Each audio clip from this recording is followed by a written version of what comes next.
How you doing there? Welcome back to Babylon Talmud. Today we're starting daf Mem Zayin, daf 47 of Masechta Shevuos. Friends, the third to last daf of Masechta Shevuos. Givaldig. Alright, where are we? Alright, we're on daf Mem Zayin. Alright, what are we doing here? Stuff. Alright, I guess some Shevuos stuff. Alright, so we're going to start on daf Mem Zayin Amud Aleph, the top line of the daf. If one of them, I assume it's talking about Ruvain, Keilu. If Ruvain is a Mesachik Bekuvya, a gambler, so then he doesn't swear, right? So let's say Shimon says Ruvain owes me $100. Ruvain says $50. But Ruvain is a gambler, so Ruvain doesn't swear. Shimon swears that he's owed $100 and he can collect.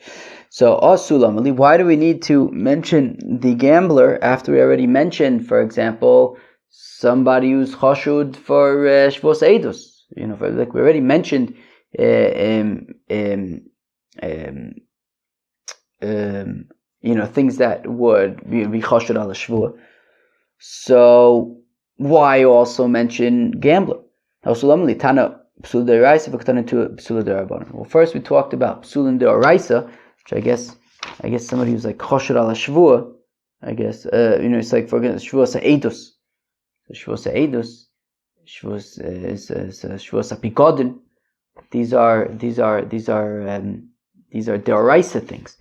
Whereas Mesachik Bekuvya, gambling is asmachta lo kanya. It's Rashi says it's derabonon. What does Rashi say? Mesachik Bekuvya gazlan derabononu. Damin asmachta lo kanya. But midoraisa lav gazlan. But he's not a gazlan midoraisa. So therefore, we mention also gambling to say even if Reuven is choshed on a derabonon level, still Shimon would then swear and collect. Ayu shnein chashudin. Right. So now this is where we start getting into the real meat. Again, today also I didn't eat yet, so I'm I have a little bit less of a filter. Baruch Hashem.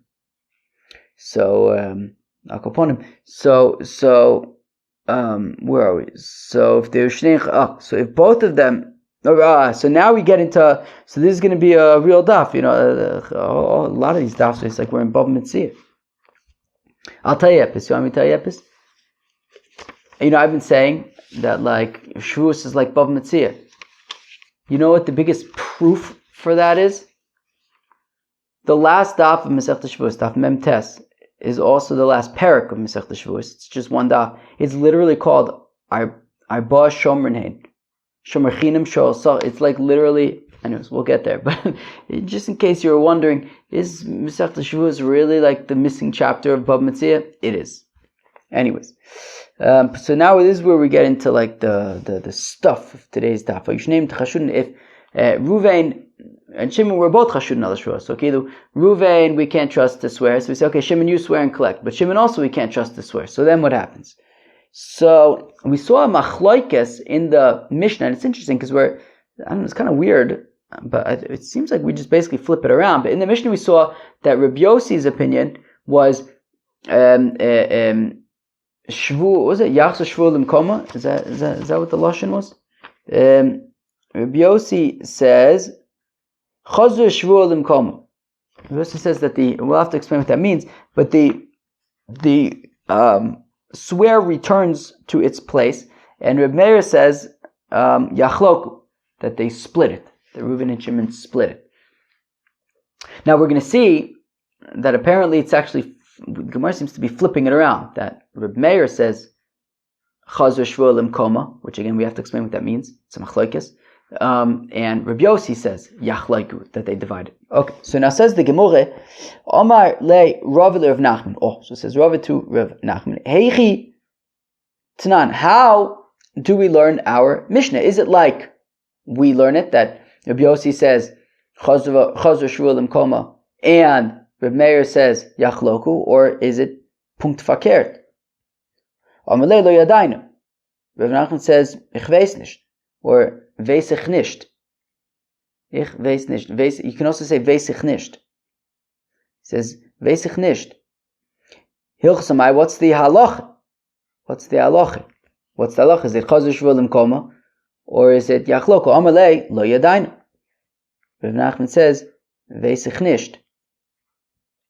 Itma Amar Rav Yosef by Manyomi Amar Rav Nachman stated that says Rav Yosef by Manyomi Amar Rav Nachman. Rav Yossi Omer Yachlok, that Taka Rav Yossi is the one who says that they split it, that they divided. Reuven and Shimon divided.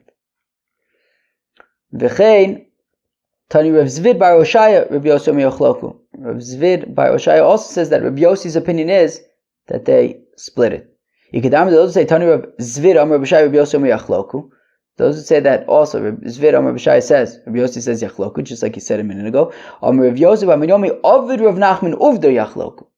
And says Rav Yosef by Banyomi that Rav Nachman Taka one time paskin Yachloku, that they split it. That could be an indication also, like, because earlier we said Rav Nachman said Rav Yossi says Yachloku, and then now meaning Rav Yosef by Banyomi had quoted that Rav Yosef bar Yomi had said in the name of Rav Nachman that Rav Yossi says Yachloku, and then we have right after that Rav Yosef bar Yomi says in the name of Yachman, it says that Rav Nachman one time paskin Yachloku. But it's also interesting, as we know, of course, from Masechta Eruvin, that halacha Rav Yossi mechaver, Rav Yossi nimuka imo. So it could be that hainuhach, to say that Rav Nachman says that Rav Yossi's opinion is Yachloku might also be saying that Rav Nachman paskins Yachloku because you're paskin like Rav Yossi. Okay. Now, as I said, we have to explain what it means Chazra Shevuos Limkoma. So regardless of whether it's the opinion of Rav Yossi, whether it's the opinion of Rav Meir, what does it mean, Pashit? Right, that the swear returns to its place. What exactly does that mean? We're going to see it's a machlokes. Okay. Chazra Shevuos Limkoma. The oath returns to its place. Lehechan Chazra. Where does it return to? Where is its place?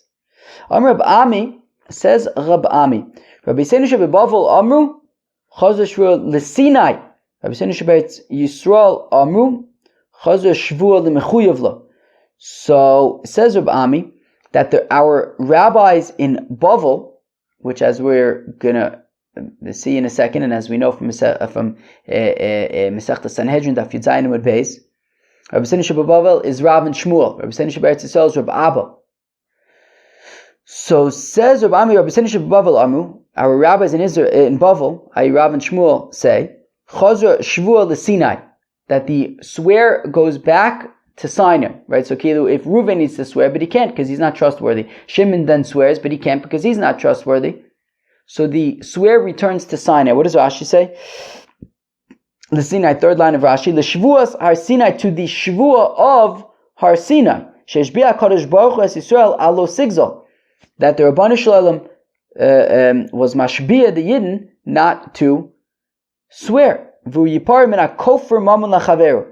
God will be pareah from somebody who's denying money that he owes his fellow. But at this point, it's out of Bezdin's hands. Okay, so Chazar Shevuos LeSinai means that basically, right, as we know already from, right, we had a whole discussion earlier in the Masechta about Shavua al Shavua. Right, what was the Shavua? I can't remember. But basically, right. You can't make, right, you don't make a Shavua on a Shavua, and therefore So for example, Shavua levatel es mitzvah or lekayim es mitzvah even, I think. Although it's machlokas, and the mitzvah b'shvua, right? But if you say, right, like a shvua, if you're already mushba v'omed be'ar Sinai, right? You already have a swear from Har Sinai to do that mitzvah, right? So therefore, right? So you can't be like mashbia levatel sa mitzvah or whatever. Right? What was that? Also, it came up with like a kazais and stuff like that. But anyways, right. So you can't, the point is, when it comes to mitzvahs, you're already mushba v'omed me'ar Sinai. Right? So already at Har Sinai, the Rabbanu Shalom says, don't steal. So therefore, if let's say Reuven's lying, and he says 50, but it's 100, and he's lying. So we're saying if Reuven is not trustworthy to swear, and Shimon's not trusted to swear, so we say, okay, you know what, and then it just goes back to Har Sinai, Bezdin, there's nothing to do anymore. Reuven can't swear. Shimon can't swear. The fact of the matter is, the Yidden already mushba v'omed me'ar Sinai not to steal. If Reuven's stealing, the Rabbanu Shalom will take care of it. But there's nothing anymore for Bezdin to do. So basically, Rav and Shmuel are saying there's nothing to do, basically. There's basically nothing to do. Shimon's stuck, right? Shimon's coming to Bezdin saying that, I'm owed money, but there's nothing you can do. No, Reuben can't swear, Shimon can't swear. Okay. So Amr Rabbi Sinai Amr Chazal Shmuel Sinai that the oath goes back to Har Sinai. I eat to like the original oath at Har Sinai, not to steal, and the Rabbanan Shalom will have to take care of it. Rabbi Sinai Eretz Yisrael Amru, the rabbis in Eretz Yisrael, Reb Abba says, as we're going to see in a second, Chazal Shmuel Mechuyev La. No, it goes back to Reuven, right? So meaning. Shimon says Reuven owes me $100. Reuven says 50. So Reuven needs to swear that he's telling the truth, but he's not trustworthy because, whatever, he's not trustworthy. So then it goes to Shimon, but Shimon's also not trustworthy, so it goes back to Reuven. And then Reuven needs to swear, but he can't. So he's mechuyev shvuah ve'en yochel lishava mishalin, right? He means that he's chayiv to swear, but he's not able to swear because he's not trustworthy. So therefore, he just has to push it, pay what's being claimed. He says he's gonna have to pay $100. Fine. Amr Papa. So now I just kind of did a little bit of explaining here, but now Rav Papa, and we're gonna go into depth over here on these two opinions of Rabbi Sinai Sheba Bavel and Rabbi Sinai Sheba Eretz Yisrael. Amr Papa says Rav Papa, Rabbi Sinai Sheba Bavel, Rav Shmuel says Rav Papa that who is Rabbi Sinai Sheba Bavel? Rav and Shmuel. Rabbi Sinai Sheba Eretz Yisrael, Rav Abba. Okay, Rabbi Sinai Sheba Eretz Yisrael is Rav Abba. Rabbi Sinai Sheba Bavel, Rav Shmuel. Okay, so now Rabbi Sinai Sheba Bavel is Rav Shmuel.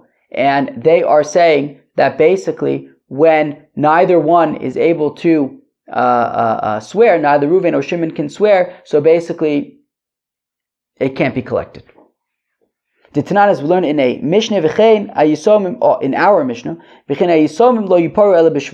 learned in our Mishnah that Yisomim can only collect b'shvuah. Right? So if Shimon Jr. wants to collect, they have to swear. That's what the Mishnah says. The Tan, Shimon Jr. can only, right? Shimon lent 100 zuzas to Reuven. Shimon's gestorben. Shimon Jr. now wants to collect 100 zuzas. They have to swear. So now, and we ask, we're going to ask on tomorrow's daf, Memches.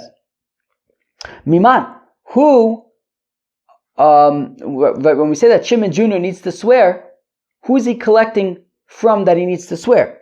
If Shimon Jr. is trying to collect directly from Reuven, so meaning Shimon lent Reuven 100 zuzas, Shimon died, Shimon Jr. now wants to collect 100 zuzas from Reuven.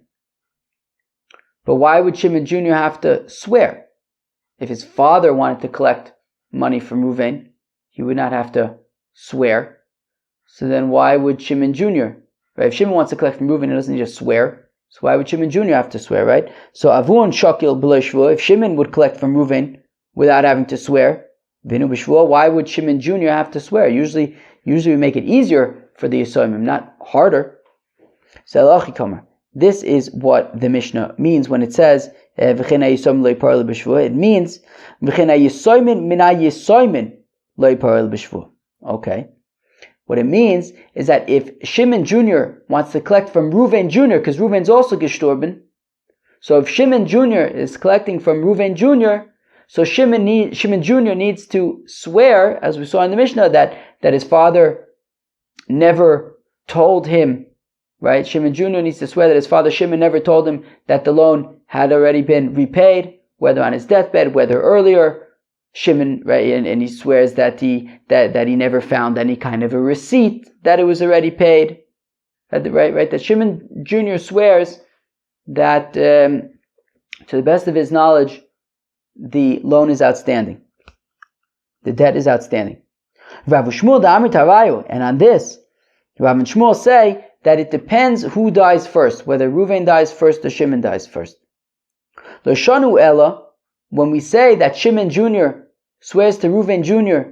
that to the best of his knowledge, the loan is the debt is outstanding, El shemes malve b'chaye love, that Shimon dies first.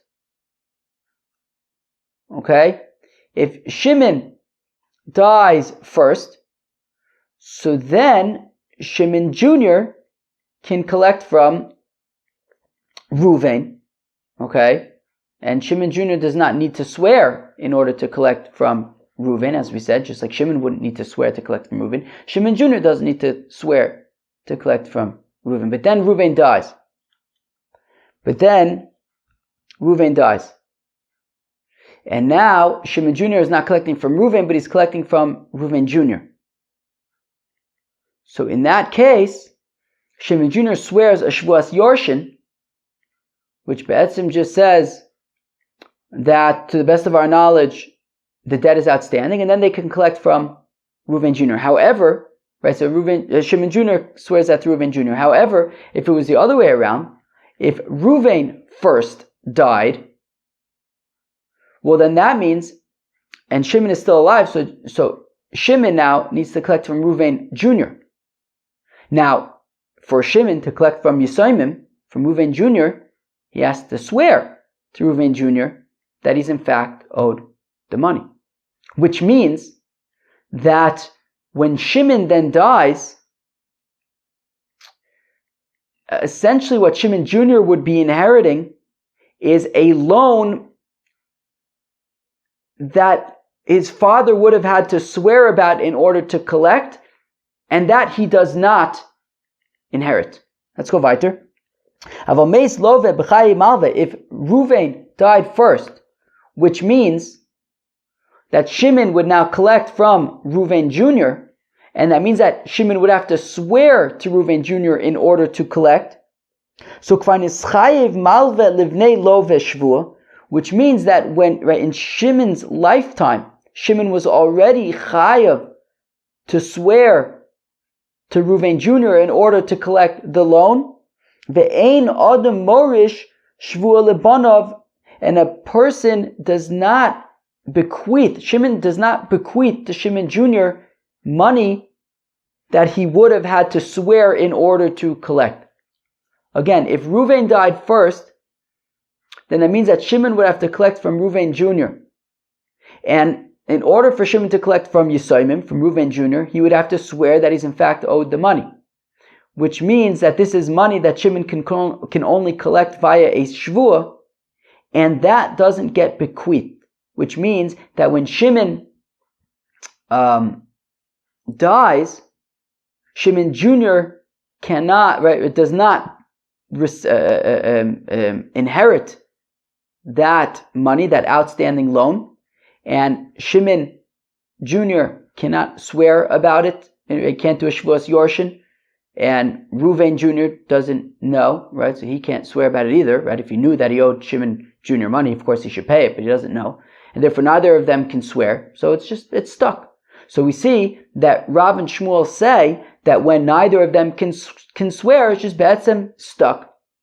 Right? So Rav and Shmuel say that if Reuven dies first, which means that Shimon would have to swear in order to collect from Reuven Jr., and then Shimon dies, and now neither Shimon Jr. nor Reuven Jr. can swear, so it's basically just stuck. So therefore, they would say the same thing in our Mishnah, where Shimon says to Reuven, Yomi $100, Reuven says 50, Reuven needs to swear, but he can't because he's not trustworthy, neither is Shimon, so it's just stuck. And Rabbi Seinu Sheberetz Yisrael is Reb Abba. The Reb Abba had said that the swear goes back to Reuven now, and since Reuven can't swear, he Pashit needs to pay. De'ahu gaver dechotaf nasko mechavre. Reb Abba's famous ingot that Reuven snatched an ingot from Shimon. Reuven snatched an ingot from Shimon. Also, the Rav Ami, and the case came before Rav Ami. We saw this, I think, just the other day. Where did we see this? On Daf Lamed Beis. Oh, okay, 2 weeks ago already. Okay, fine. Al Kaponim.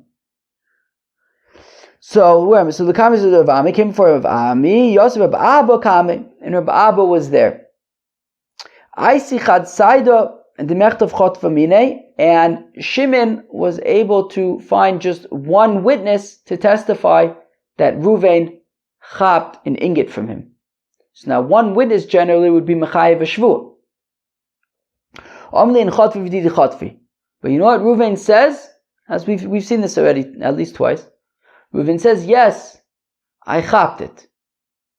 But it's mine that I chapped. I chapped the ingot. But it wasn't Shimon's ingot, it was my ingot. So Amr Rab Ami, what do we do? What do we do in this tricky scenario? We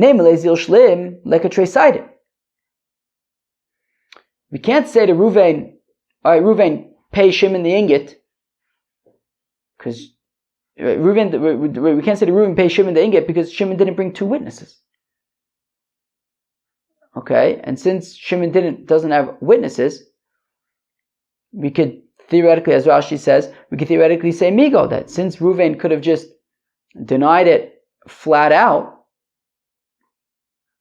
and then been potter, but he didn't say that. He said, I did steal it, but it's mine, so maybe we should trust him. Right? Be'etzim, since there aren't two witnesses, we can't force him to pay Be'etzim. So nifterei, so then we should say, okay, fine, so let's say he's potter, right? If we're going to say this, right? Rashi kind of frames it as like a migo, right? So if we're going to say migo, that, well, so let's trust him then, right? So Kielu, if he could have just denied the whole thing and been potter, but he admitted it, but says that it's mine, so let's say he's potter, but ika chad sided, but it's not like there are no witnesses. Shimon brought one witness, and one witness would be mechayev a shvuah. So neimale zil ishtaba, where as soon as ika chad sided, this neimale zil ishtaba. But then if we say to Reuven, go swear, but swear what? Shimon is saying that Reuven stole an ingot. The witness is saying that Reuven stole an ingot from Shimon. What would Shimon's witness make Reuven swear about?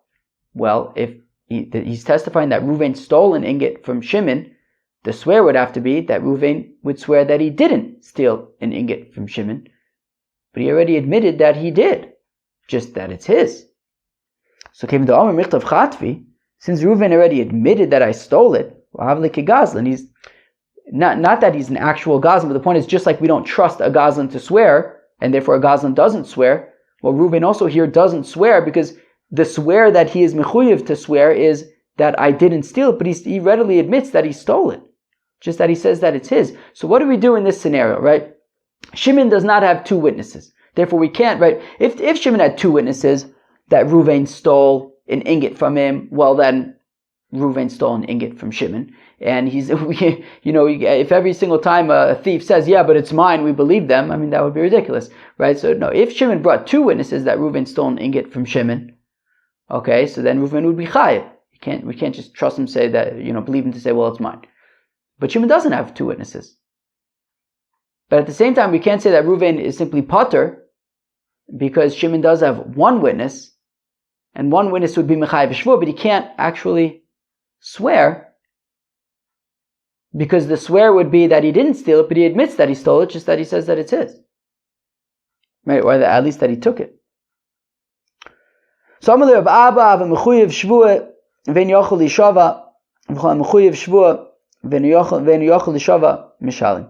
So Abba says, well, we have ourselves a scenario where Reuven is chayiv to swear, right? Shimon's witness is mechayev shvuah, so Reuven is chayiv to swear, but he can't swear because he readily admits that he took it, just that it says.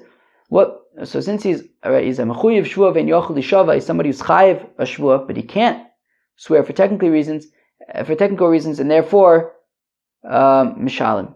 Therefore he has to pay. He has to pay for the ingot.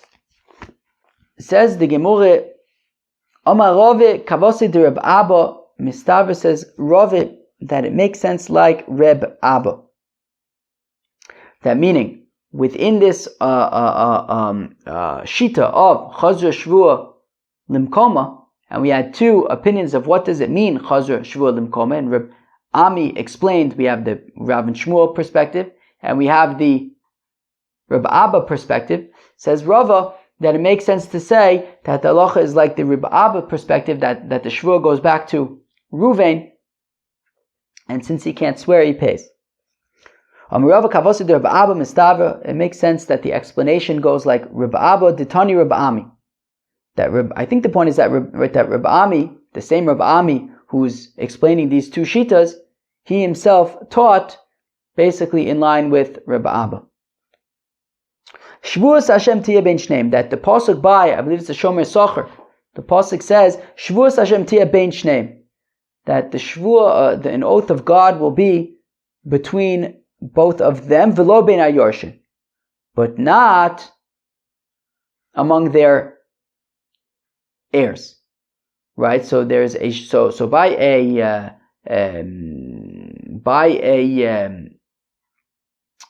shvuas. So where there's a shvuah, so basically the shvuah is directly between Reuven and Shimon, not between Reuven Jr. and Shimon Jr. Okay. So Hashem Tiyeh Ben Shneim, velo ben ayorshin, not between the heirs. Hechidami, what's the scenario where the pasuk needs to say that the shvuah is between Reuven and Shimon, but not between the heirs? If it's that Shimon Jr., if it's talking about a scenario where Shimon Jr. says to Reuven Jr.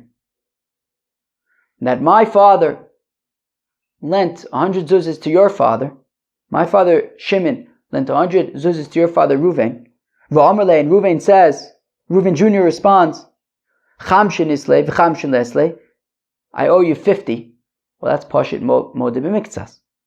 So Malihu, Mali Avua. What's the difference if Reuven says, what's the difference if Shimon says to Reuven, you owe me 100 zuzas, and Reuven says, I owe you 50 zuzas, which is Modeh B'miktsas, or if Shimon Jr. says to Reuven Jr., essentially, you owe me 100 zuzas, and Reuven says, no, I owe you 50. Reuven Jr. says, no, I owe you 50 zuzas. Right? Shimon Jr. to Reuven Jr. So, what's the difference? It's also Modeh B'miktsas. So, you should also have to swear. So, Elalav, rather, the Omerle, Mana la'aba biyad avicha. Rather, it's talking about a scenario where it starts out the same way, that Shimon Jr. says to Reuven Jr., my father Shimon lent your father Reuven 100 zuzas. Omar lechamshin yadayna, and Reuven Jr. responds, look, I know that I owe you 50 zuzas.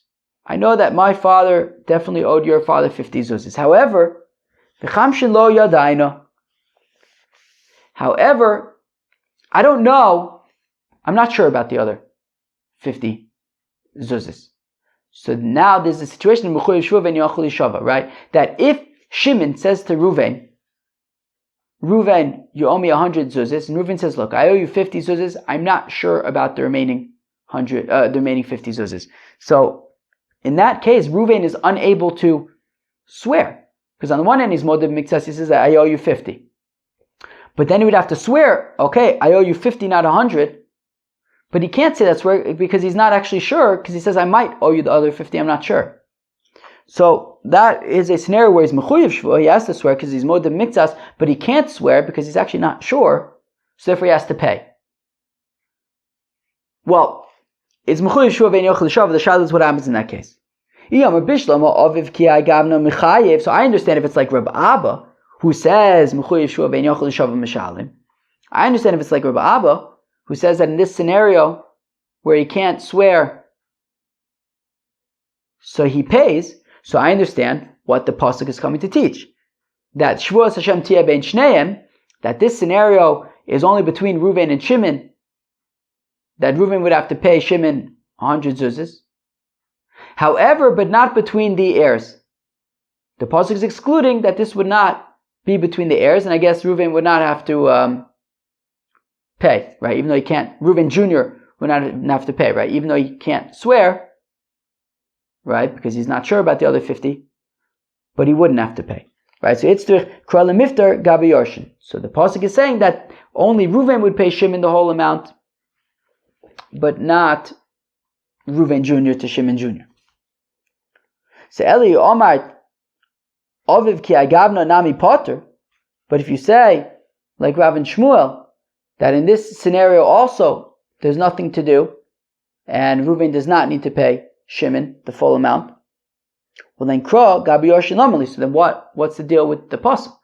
Right? If you say that Reuven is chayiv to pay Shimon. So the pasuk is saying Reuven is chayiv to pay Shimon, but Reuven Jr. is not chayiv to pay Shimon Jr. that amount. But if you say that Reuven himself is potter, because since Reuven's unable to swear, we just nothing to do about it. Well, then what are we excluding their children from? Reuven Jr. and Shimon Jr. So Virav. So okay, so ki gavna mi potter kra gabe yoshin lamli. Also Rav Shmuel I Shevuos Hashem my kodash. So then what do they do with this pasuk of Shevuos Hashem tia ben shneim?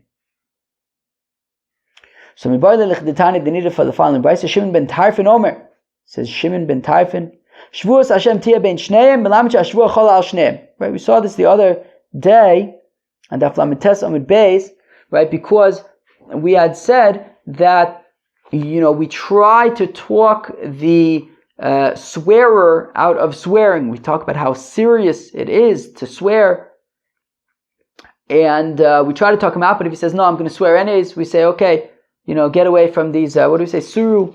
What do we say? We said. What's the pasuk? Oh, yeah. Oh, come on. Where's the pasuk I'm looking for? Come on. Okay. Yeah. Why can't I find this pasuk I'm looking for?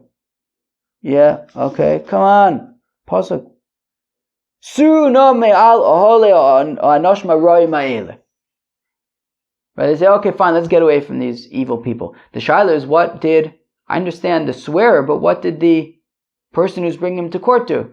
And we say, well, it says Shevuos Hashem tia ben shneim melamed she'ashvuah chal al shneim. The shvuah is chal on both of them, and they both bear responsibility for it. So that's what they learn out. So that's what Rav and Shmuel learned from that pasuk. Shimon ben Tarfin Omer. Shimon ben Tarfin also says, "Asor la'okev achar noyef minayin." How do we know that a person? The heck was that? How do we know that a person should not be a pimp? How do we know that a person should not arrange, I'm going to be a pimp. I don't know. Arrange, that. So Tamalomar, lo sinaf, lo sanif. Don't be sinafi. Don't even sanifi. Don't be a pimp. I don't know what am I telling you. That it says by the Meraglim that everybody went and they tiragnud in their tents. Shimon ben Tarfin Omer Tartem tiragnu is like Tartem Viginisim. So Tartem, you went and explored Eretz Yisrael, Viginisim ba'olo shemakom, and then you came back and you said all bad stuff and made God angry, and what's Ginai to, I don't know, it's definitely a negative word. You negative worded God ultimately. Adonai Agadonai Pras, so it says, it refers to the Euphrates River as the Nahar Agadol, the great river. What makes it such a great river? Shimon ben Tarfin Omer, Kariv Legabe Dihino V'idahin. If you get close to somebody who's all perfumed, you will get perfumey, you will get fragrant as well. To Rabbi Shmuel Tana, Eved Melech Kimelech. By this mention of Rabbi Shmuel, they teach that the servant of a king is like a king himself. Meaning the point is, by association. Is the Euphrates that great of a river? I don't know. I've never been there. Apparently, it's not like a crazy river. But the point is, if it's being defined as the upper border of Eretz Yisrael, then it is a great river. Because Eretz Yisrael is a great place. Chevre, come to Eretz Yisrael, eat the Paris. Truth is, I didn't get Paris of Eretz Yisrael this past Shabbos for technical reasons. But I have to imagine they are still very geschmack. Okay, where are we? Alright, and a store owner, a store owner guy on his ledger. Tanya, we learn in the Brisa, Amar Rebbe says, Rebbe, Terach Shvuah Lamli. What is the deal with this Shevuah? That meaning, so what do we say? We said it's not talking about where Ruvain walks into Shimon's general store and Shimon says, Ruvain, looking at my ledger, we have an outstanding balance. No, that's not what it's talking about. It's talking about where Reuven comes into Shimon's general store and he says, Shimon, there's one of two options. Hey, can you give wheat to my children? But let's maybe focus on the option of, hey, Shimon, can my employees come in here and can you give them some change? Whatever, can you pay them some change, whatever. That's owed them. Shimon says, no problem. And then what happens is, Shimon at a later point comes to Reuven and says, okay, Reuven, I paid your employees for you. Pay me back, please. However, the employees also come to Reuven and say, Shimon never paid us.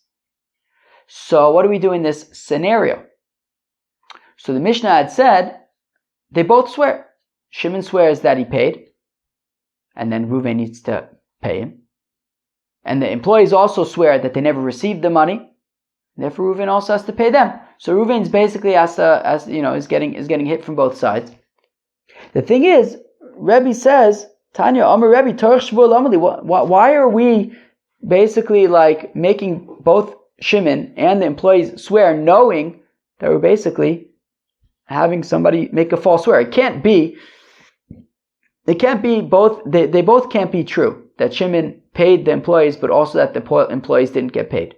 Those are contradictory. So Rebbe says, why are we creating this scenario that is, basically setting us up for trouble? Basically setting up a situation where somebody's going to be swearing falsely. Amali Reb Chia, Tanina. But Reb Chia responds to Rebbe and he says, yeah, but the thing is, Rebbe, you already put it into the Mishnayos. We learned in our Mishnah, Shneim Nishboyin V'notlim Ibal Abayis, that both of them swear and take from Reuven. Shimon swears that he paid the employees. Reuven, the employees swear that they didn't get paid. And then they both collect from Reuven. So Reb Chia asks Rebbe, so what do we do? I mean, you already, edited the Mishnah with both swears in it. With both parties swearing in it. Kibla minei olo kibla minei.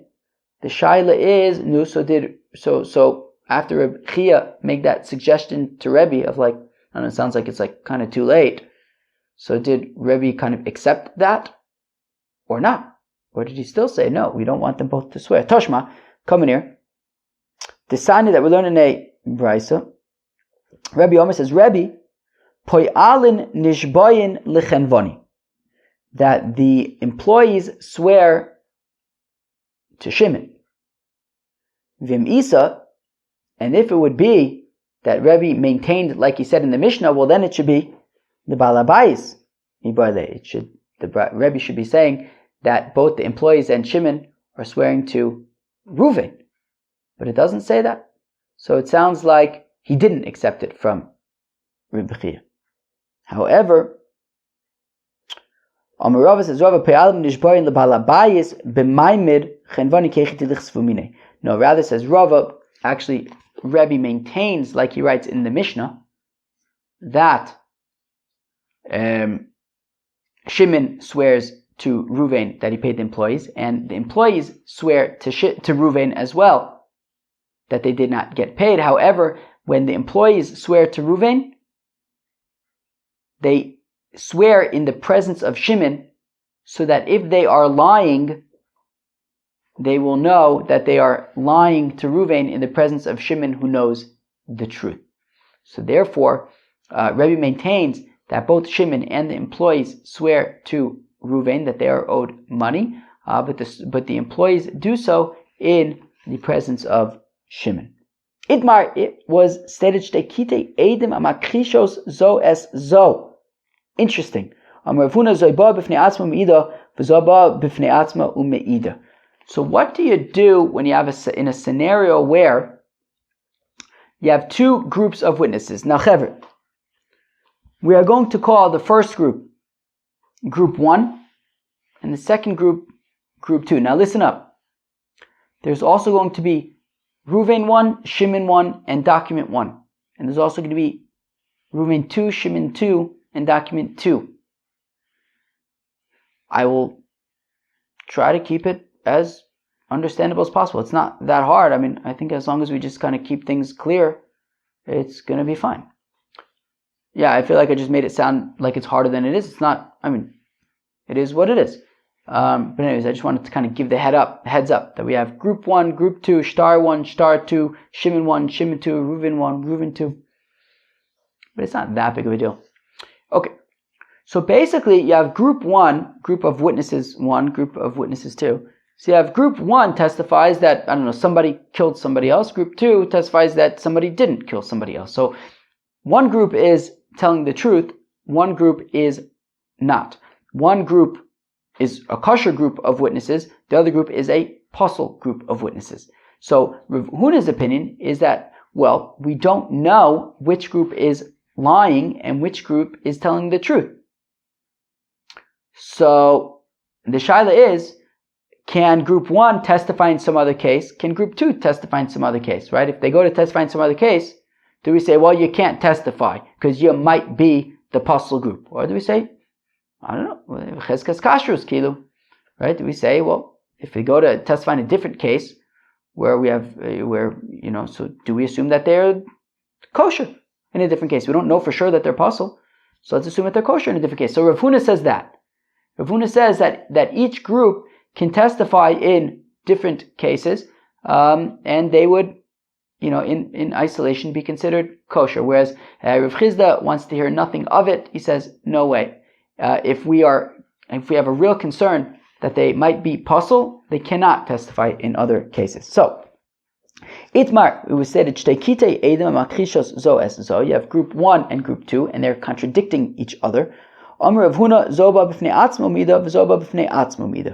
says in other cases, group 1 is still a valid group for a different case. Group 2 is also a valid group for a different case,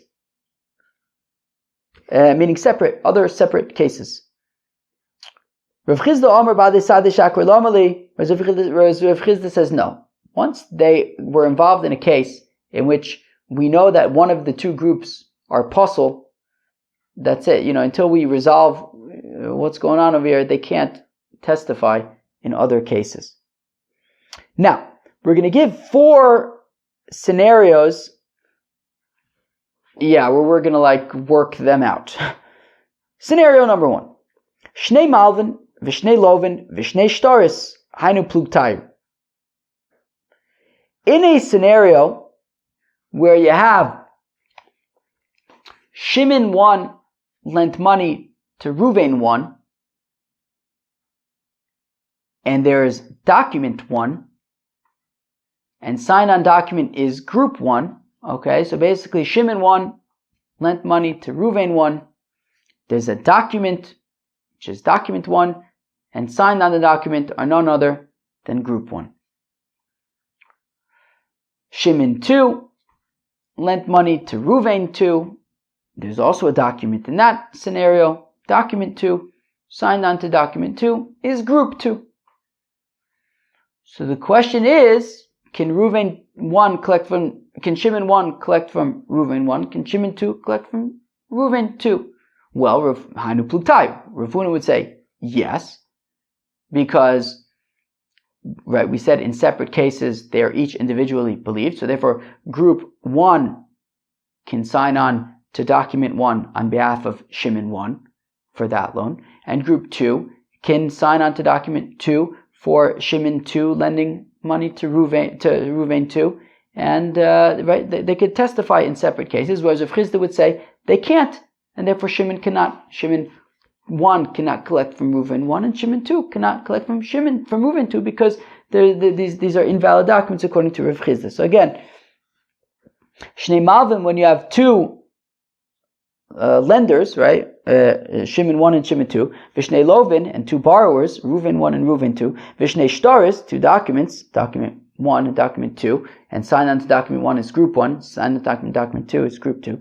So, Hainu Plutai, this is Pashit the Machlekes. Rav Huna would say no problem. Rav Chizda would say it is a problem. Malve, Velove, Vishnei Shtaris, Yad Bala Shtar La Tachtonu. In this case, we have no Shimon 1 and Shimon 2, Reuven 1 and Reuven 2. There's just Shimon and Reuven. That's it.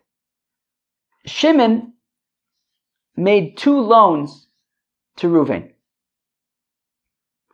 First, Shimon lent 100 zuzas to Reuven, and then separately he loaned 200 zuzas to Reuven.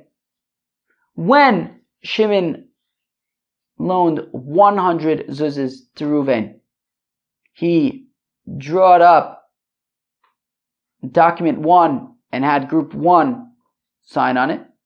And then when he lent 200 zuzas to Reuven, he had document 2 written up and group 2 signed on that document. So basically, Shimon now has 2 documents from 2 loans, one for 100 zuzas, one for 200 zuzas. The question is, can he collect from Reuven or not? The thing is, we know for sure that one of Shimon's documents is invalid. If document 1 has group 1 on it, document 2 has group 2 on it, certainly one of them has a puzzle group. We just don't know, is document 1 puzzle, is document 2 puzzle, we don't know. So we basically say, well, we have to assume that the more expensive one is the puzzle one, right? We can't allow Shiv, right? We know for sure that, right, that he's owed 100 zuzas. That's for sure, right? One of the documents is valid. So we know that at the very least he's owed 100 zuzas. So he can collect that one.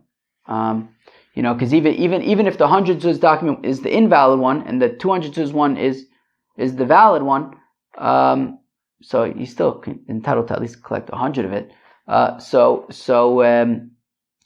basically he collects the lower amount. Again, so Malve Velove, if there's just Shimon and Reuven, Vishnei Shtaris, and there's 2 documents from 2 loans, right? Document 1 has group 1, document 2 has group 2, Yad Bal Ashtar, Ala Tachtona, well, Shimon is at a disadvantage here. You can only collect the less expensive one. Now, in a scenario where you have Shnei Malvin Vilove Echod, Vishnei Shtaris, Hanu Masnisin. In a scenario where you have Shimon 1 and Shimon 2, but just Reuven, there's no Reuven 1 and Reuven 2, it's just Reuven. Basically, Reuven borrowed money from Shimon 1, and he needed some more money, so he borrowed money from Shimon 2. Reuven 1 had document 1 written up, and group 1 signed on it, and Shimon 2 had document 2 written up, and group 2 signed on that one. And now, Shimon 1 and Shimon 2 are both claiming from Reuven that they want to get paid. Well, one of them has a valid document, one of them has an invalid document, right? We don't know. Is group 1 puzzle? Is group 2 puzzle? We don't know. We know that either Shimon or Reuven has a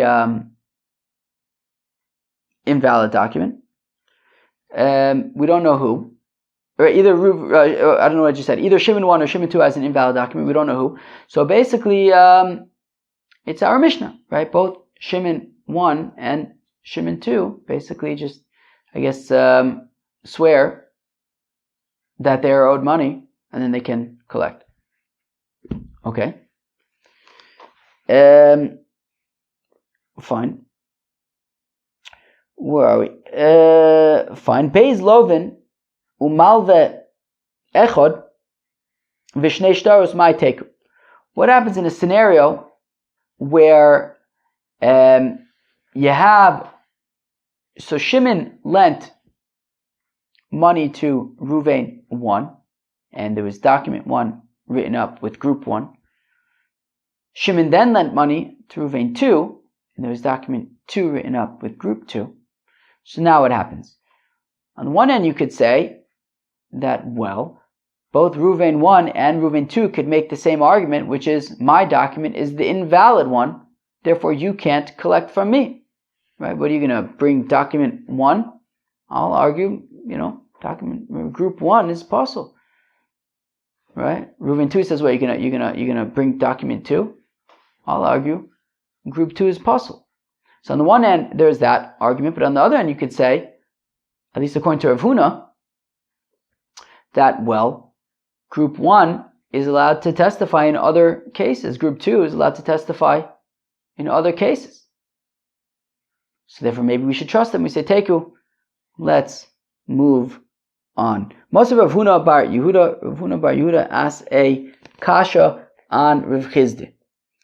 Echad Omer Gavoya Beis Marduis, Ve'echad Omer Shalish, Edus and Kayemis. When it comes to Edus HaChodesh, right? Witnesses come to testify that they saw the new moon for it to be Rosh Chodesh.